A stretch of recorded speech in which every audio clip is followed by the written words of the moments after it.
va debuta odată cu noul sezon 2022-2023. Cordea încearcă să accelereze. Olaru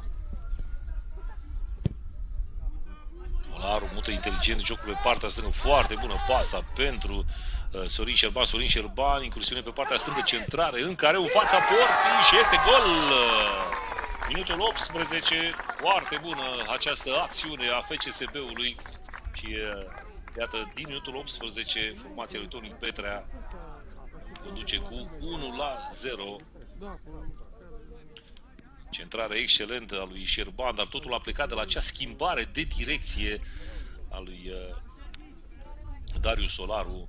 Ce finalizare de super fotbalist are aici Iani Stoica, puștorcelul de la FCSB. A crescut extraordinar de mult în ultima vreme și nu are decât 19 ani. I-au prins bine împrumuturile de la Petrol, de la Metaloglobus, de la Călăraș, de la Slatina, de național de junior și de tineret al României.